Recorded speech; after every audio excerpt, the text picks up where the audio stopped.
Hi all, അസ്സലാമലൈക്കും. Welcome back to Silna's kitchen. ഇന്നത്തെ recipe ഭയങ്കര സിമ്പിളായിട്ട് തയ്യാറാക്കി എടുക്കാൻ പറ്റുന്ന നല്ല സോഫ്റ്റ് ആയിട്ടുള്ള ഒരു അടിപൊളി ബ്രേക്ക്ഫാസ്റ്റിന്റെ റെസിപ്പിയാണ്.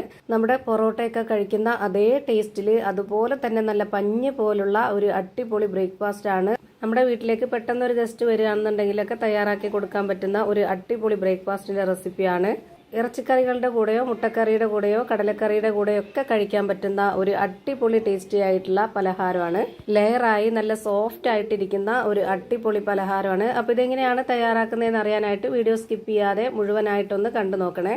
റെസിപ്പിയിലോട്ട് കിടക്കുന്നതിന് മുമ്പായി സിൽനാസ് കിച്ചൺ ചാനൽ ആദ്യമായിട്ട് കാണുന്നവരാണെങ്കിൽ പ്ലീസ് ഒന്ന് സബ്സ്ക്രൈബ് ചെയ്തേക്കണേ. ഒപ്പം തന്നെ ഈ വീഡിയോസ് നിങ്ങൾക്ക് ഇഷ്ടപ്പെടുകയാണെങ്കിൽ ലൈക്ക് ചെയ്യാനും ഷെയർ ചെയ്യാനും മറക്കരുത്. ഇനി നമുക്ക് ഇതെങ്ങനെയാണ് തയ്യാറാക്കുന്നതെന്ന് നോക്കാം.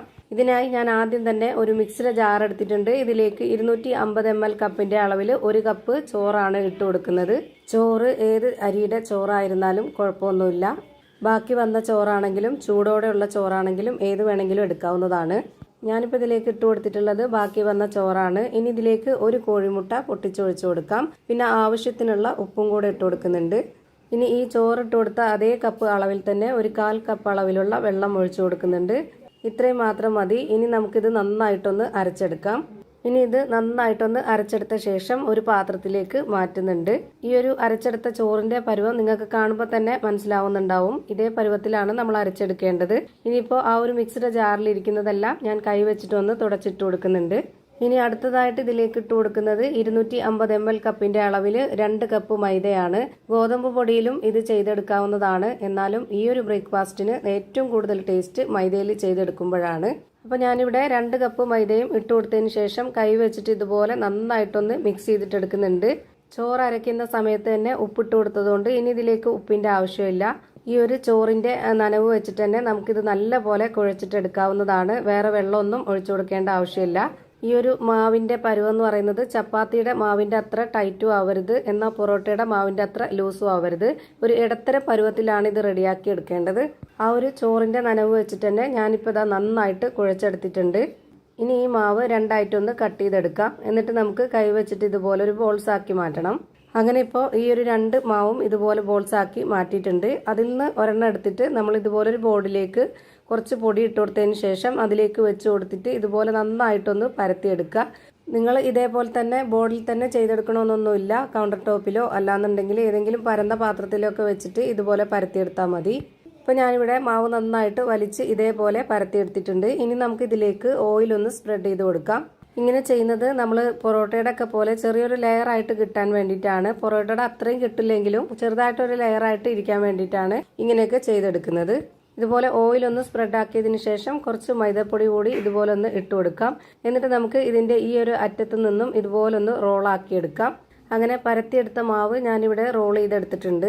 ശേഷം നമുക്ക് മാവ് ഇതുപോലെ ഒന്ന് ഒതുക്കി കൊടുത്തിട്ട് ഇതുപോലെ ഒന്ന് കട്ട് ചെയ്തെടുക്കണം. ഞാൻ ചെറിയ ചെറിയ വലിപ്പത്തിലാണ് കട്ട് ചെയ്തെടുത്തിട്ടുള്ളത്. നല്ല കട്ടിയായിട്ടിരിക്കണമെന്നുള്ളവർക്ക് ഒത്തിരി കൂടി വലിപ്പത്തിൽ കട്ട് ചെയ്തെടുക്കാവുന്നതാണ്.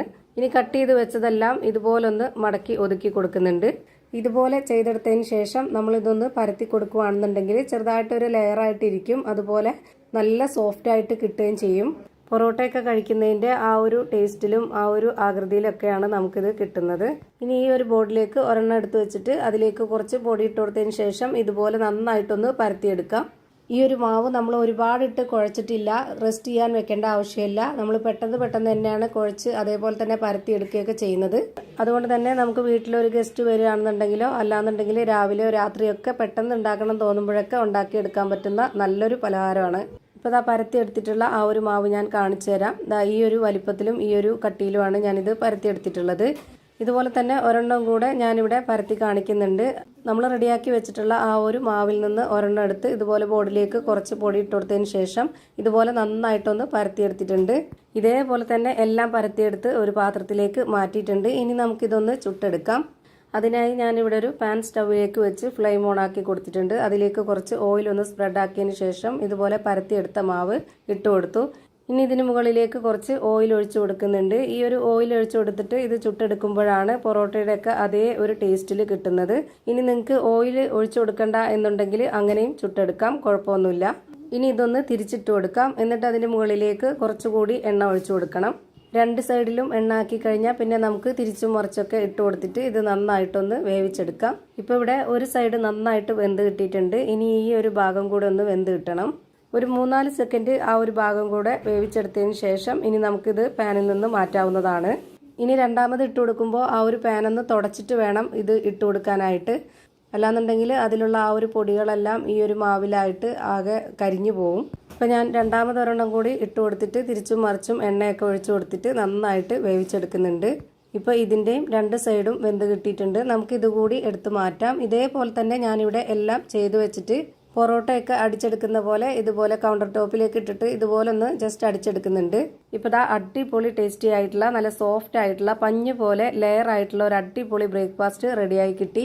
ഏത് കറികളുടെ കൂടെ വേണമെങ്കിലും നമുക്ക് കഴിക്കാവുന്നതാണ്. അപ്പോൾ ഇത്രയേ ഉള്ളൂ ഇന്നത്തെ വീഡിയോ ഇഷ്ടമായാൽ ലൈക്ക് ചെയ്യാനും കമൻറ്റ് ചെയ്യാനും ഷെയർ ചെയ്യാനും മറക്കരുത്. പുതിയൊരു വീഡിയോയുമായി വീണ്ടും വരും. Thank you for watching.